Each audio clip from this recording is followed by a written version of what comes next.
Janasena party 100% strike రేట్తో 21కి 21 సీట్లు గెలిచిందంట. దేశంలో ఇలా ఏ పార్టీ గెలవలేదంట. ఇప్పుడు చాలా క్లారిటీగా మాట్లాడుకుందామా? 100కి పాస్ మార్కులు ఎన్నిరా? 35. మరి మీరు పోటీ చేసింది ఎన్నిరా?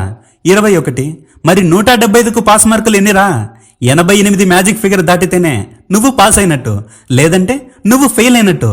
అంతేగా 3 పార్టీలు కలిసి పొత్తు పెట్టుకుని ఎవడి కాల్లో పట్టుకుని కనీసం 88 సీట్లు కూడా తెచ్చుకోలేక వాళ్ళు పడేసిన ముష్టి 24 సీట్లు తీసుకుని అందులో 3 సీట్లు మళ్ళీ వెనక్కి తీసుకుని మీ ముఖాన 21 సీట్లు పడేస్తే అందులో పిఠాపురం స్థానంలో వర్మ ఎదురు తిరిగితే అతని కాళ్ళు చేతులు పట్టుకుని నాకు కేకు నోట్లో పెట్టలేదని బ్రతిమలాడి భంగపడితే జబర్దస్తోళ్ళు, జూనియర్ ఆర్టిస్టులు, డ్రామా ఆర్టిస్టులు ఇలా వాళ్ళందరూ వచ్చి ప్రచారం చేస్తే నేను క్రిస్టియన్ని అని చర్చిల్లోకి వెళ్ళి బైబిల్ పట్టుకుని నేను బీఫ్ తింటా అని ముస్లింల దగ్గరికి వెళ్ళి లేనిపోని కథలన్నీ చెప్పి అబద్ధపు హామీలిచ్చి 3 పార్టీలు ఏకమైనా మనం ఎన్ని మోసాలు చేసినా మళ్ళీ జగనే గెలుస్తాడనే భయంతో చివరాఖరికి ఈవీఎంలతో గెలిచారు.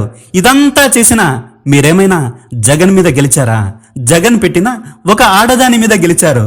అది కూడా ఒక గెలుపేనా? 100కి పాస్ మార్కులు ఎన్నిరా? 35. మరి మీరు పోటీ చేసింది ఎన్నిరా? 21. అంటే మీరు పోటీ చేయడంలోనే ఫెయిల్ అయిపోయారా? ఇంకేంట్రా బాబు మీతో మాట్లాడేది? పక్కకెళ్ళి ఆడుకోపోండి. వేసేసాడు, బాగా వేసేసాడు.